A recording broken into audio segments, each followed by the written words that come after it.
Nice suit. I like it. You're talking at me. Yeah. I'm giving you a compliment. It's really nice of you. Yeah, you're welcome. You never do that. Episode 3. Today, we're going to talk about email platforms. Are we here? Are we live? We are live, but before we get into that, you had a big week this week. Oh, I did. I had a really big week with getting sliced and diced. Sliced and diced. Tell us what happened. I got jumped to the gang. Yeah. Yeah. No, I got a hernia surgery. Oh, so, close. second one. First one was during my first midlife crisis, is trying to log press 325 pounds. Out comes the Oscar Mayer into a glass of milk, off to the surgery room. Hurt like hell. Was it a glass of milk? Yeah. You're not. Are you? A little calcification will keep your tissue alive. This is for real? Yeah. If you have a belly button, you lose a finger, put in a glass of milk. The calcium will keep it alive. And so I went there with my, belly button hanging out in a glass of milk, and they were able to tuck it back in and sew it up. This one was easy. About the glass of milk, by the way. The gym owner. Okay. Put it in a glass of milk. I'm like, I don't need any milk. He's like, put your belly button in a glass of milk. Okay. Yeah. And you drove to the place with that. And you've had more than one midlife crisis. There's so many things I want to ask about here. You've been a part of a couple, so it's been wild rides. Yeah. It's exciting. Yeah. Yeah, but this was pretty easy. Like no pain pills, recovering addict, like just pretty much ibuprofen, just raw dogging. You've done great though. Well, thank you. I appreciate that. Taking off 45, 50 pounds will help. Yeah. I mean, to move all week, that sucks. I'm kind of going crazy. You were within 40 minutes of waking up asking about email, some of the email responses and reply rates, which is both admirable and awful. Well, yeah, I guess that was a point of probably wasn't thinking very clearly to what was top of mind in that thin layer of the universe. But there was a lot going on in the election. I was very tense. Yeah, customer X, what about this? And I was like, are you kidding me? Are you drinking Diet Mountain Dew? You were not only asking about open rates, but asking for a second Diet Mountain Dew. The nurse was very kind and obliged, but I was surprised. Healthcare is insane right now. Can I get a Twinkie and a Diet Mountain Dew? Yeah, and they're like, yeah, we've got it stocked right here. Right here. Do you have a granola bar? No, we don't carry that. We don't have the healthcare surgery look. Yeah. Do you want some medicine? Yeah. But we'll grab that Diet Mountain Dew and a cappuccino. Oh God. Well, I think the other things are there's some updates that have kept me up at night. As they say, iOS 18 updates came out. So from a cold email perspective, yeah, lots of, if you pay attention, which you should, you can know everything. Me or just in general? You can pay attention more than 90. Come on, more than 99.9% of the world in cold email, and I think it's great. Yeah. But that prevents a lot of things from happening, right? So we can architecturally engineer so much. So here, what I tell everybody, when someone tells you, I know what I'm talking about email, it really should sound like I know everything that I can control to the point of when it leaves today. My outbox. Yeah. The second it leaves here, it traverses something called the public internet. The public internet looks at things as tags and little zeros and ones of information. Is that right? It doesn't look at your cute subject line. It says, is this been reported as spam before? And does it fit the same rotation of words? And so I think as AI is proliferating spam right now, a lot of those spam words, call it, are getting triggered more than ever. And so like what we're learning is, the election at scale, the way SMS and email is adopted, people have been really resistant to any outreach the last 3 weeks. So I think everybody's been in this bubble to leave me alone. Enough's enough. I need some space. I've noticed that people are just been in a holding pattern. So just one thing on the reason why we did this podcast, right, is you just talked about something and how there's an update, right? iOS update. Yep. LinkedIn does updates. The entire world of outreach, whether it's, lead generation, cold email, LinkedIn, people who make their money on LinkedIn, everything changes. Like your business, you have to be able to adapt and be flexible and change on a dime when you are beholden to those platforms. Is that a good business model? I mean, a lot of people make money on those platforms. Well, I mean, let's talk about LinkedIn automation as an example, right? Yeah. I had told you I'm a part of the beta I did not realize I was a part of this week, which was now there's a spam button at the end. In the past, LinkedIn just had blocked the conversation, block the sender, right? So there was not a block as spam. It was block as violent, sexual harassment, until you're like, oh, it's none of those. So, right. I mean, every day I get somebody from some Julia in China who was like, hello, you look like a very handsome professional. blocked. Like you just block them, right? But it's spam. It's I don't get those. well, I don't know if Julia's going through the same got going on. But anyways, I think she's looking for maybe somebody to meet with Mr. Sunil at the airport. Has funds and Interesting. or somewhere in an off port, somewhere very where you wouldn't suspect an exchange of money in a duffel bag. Steve, you get the craziest. I don't know how, like, if you do, it's like they flock. I think I was the first one who ever got that email in 1992. You probably were. And I was, and this I was guy like, is going to bite. Not that you do. truth be told, called my friend Barrett. He was like, let me tell you a little site called Snopes. It was 1999 on the dial-up's like, and I'm just like, are you kidding me? It's nuts. So I think in the grand scheme of things, we could talk about a lot. What do you really want to focus on? Well, a couple things. So we could talk about a lot. We tested a lot of things this week. We tested Your patience my patience, which is not great for influenza. Yeah, bronchitis or something, and to get some medicine, so I'm good. Our son tested for spelling words in a alphabet. He got 18 of them. Yeah, you did pretty good.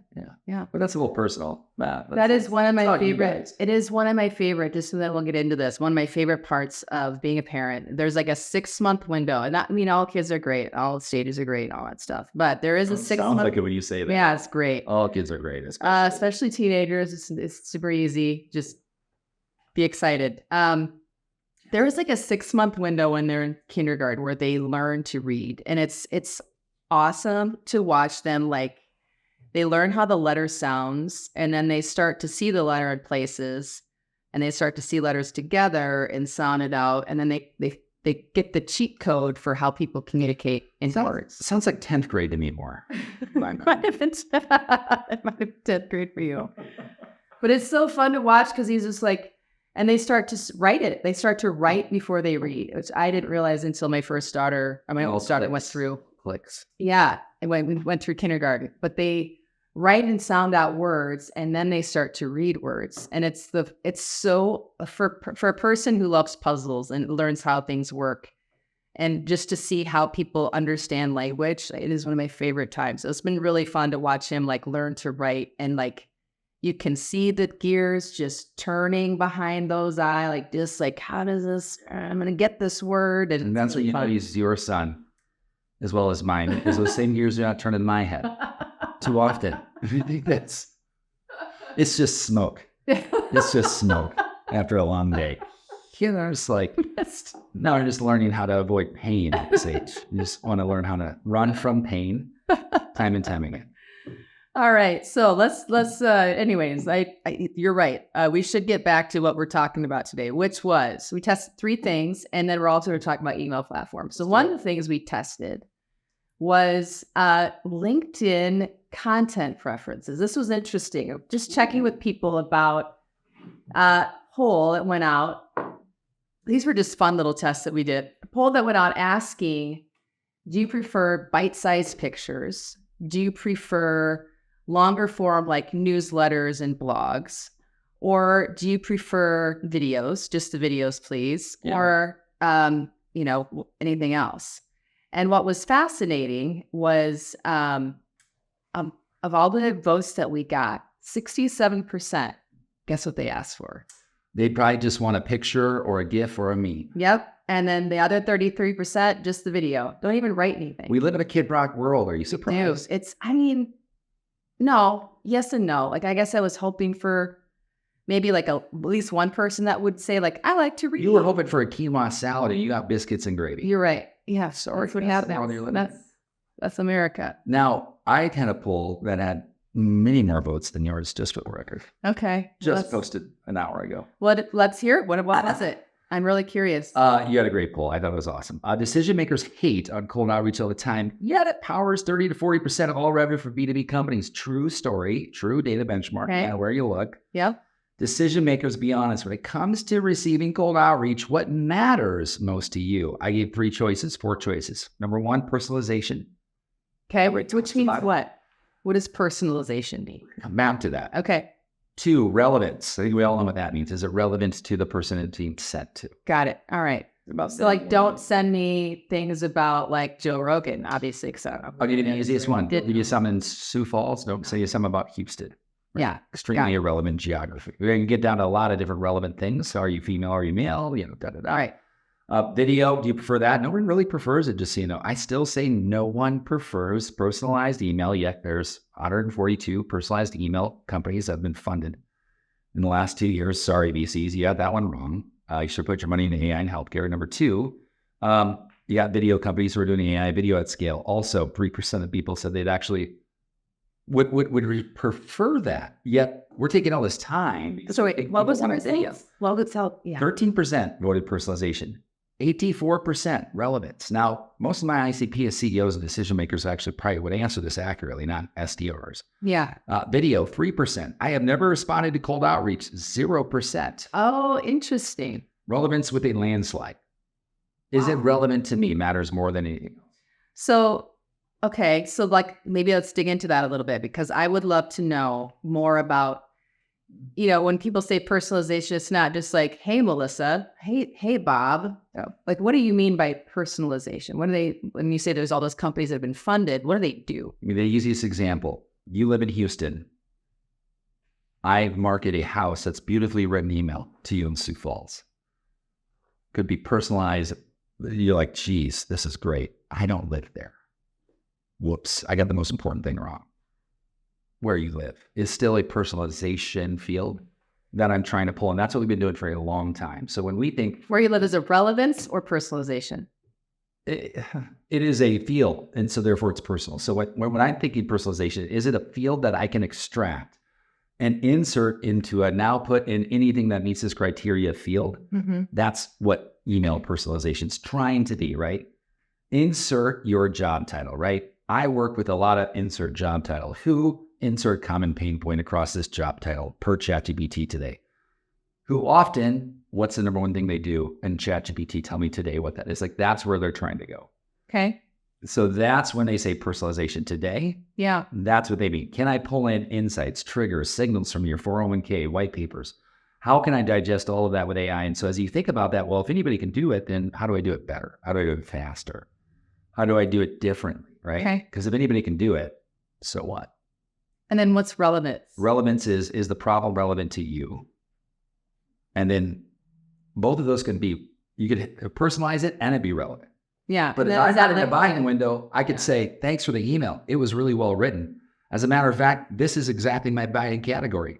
But we're not buying anything for 2.5 years because we just signed a 3-year contract. That is no better of a response than no response. I'm sorry. You can call it information, but if you break up with me, so that's information too. Yeah. So how do I make sure that my outreach is relevant to the audience? What are some things I could do? Well, I would go back to your product and make sure you're solving a problem that people want to spend money on. Okay. Meaning it's a big enough problem. Is it a priority for them to spend money? Because no matter what message you write, I could be Shakespeare selling pens to people, but if I have 10 of them already, I probably don't need to spend money on that right now. And if you're selling ice to Eskimos and there's 500 other people doing it, you better have damn cheap ice or it better be the one that gets to the quickest. Yeah. So the story arts framework that I like to teach simply is when you get into an email very quickly, agitate, problem solve, but then in the next email say, here's what I do. You got to tell them, like, by the way, here's what I do and why I contacted you. Here's someone I worked with. And I think you might have the same prompt. Can you tell me if I'm wrong or right? But it has to be like, the story is the framework that it needs to be in. And that's call it the relevance is, can I see myself in that story? Is it relevant enough to me to want to do anything about it? To respond back to a stranger who I hate, the idea that they ever reached out to me. What if I am starting a business? I don't really know who my ICP is. And I have this thing that I think I want to push out into the world, but I don't really know where to start. I don't know how to be relevant. What do I do?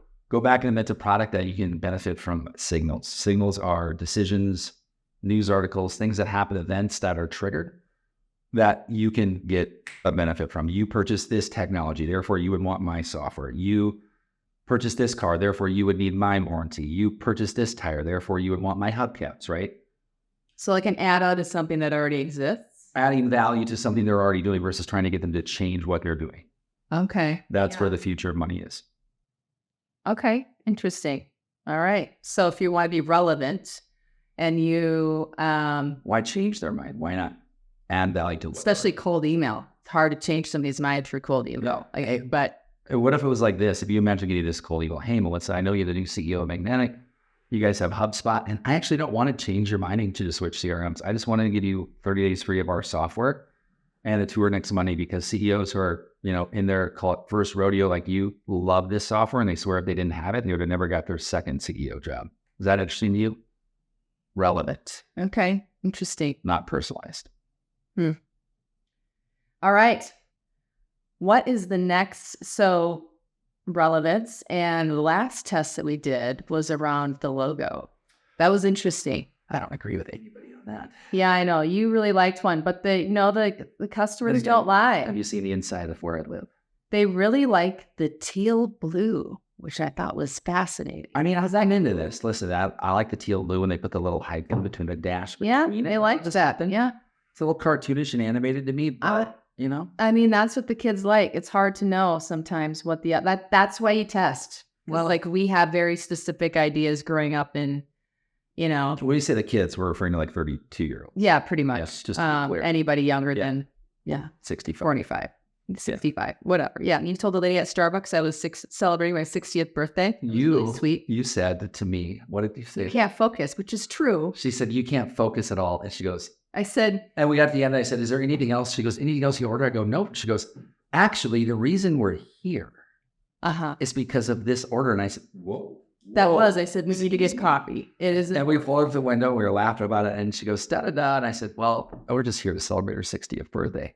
I'm going to say, I said, your focus is a problem. What did I say? Is your focus capability is broken? Or I said something and you're like, that. No, I said, because then I feel like I can't fix it. I said, instead, you can say, your focus is poor. What I should have said was you have a hard time focusing on more than one thing. And I would have said, I completely agree with you, but every time I tell them they have ADHD, they think I'm trying to get Ritalin or something. Yeah, that's probably true. Okay.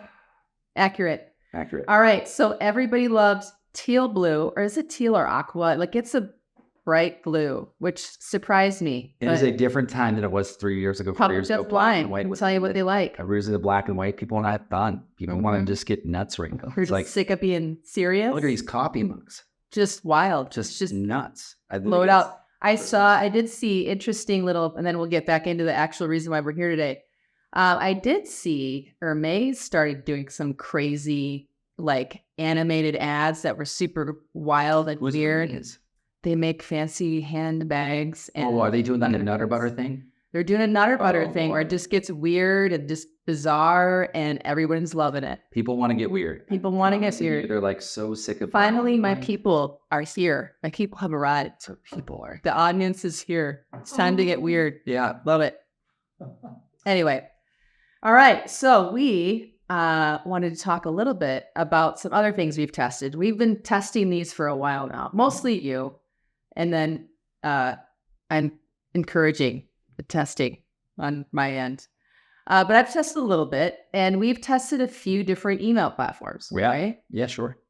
The top email platforms? Well, let's define email platforms first. So we're talking about cold marketing email, cold outbound sales email. Are we talking about? Tell them what we're talking about. Talking about cold as ice. Cold. Outbound. Ooh, I want to sing, but I can't. Email. With my thing going on. Yeah, I get it. You have sang the band for a while. Exchange.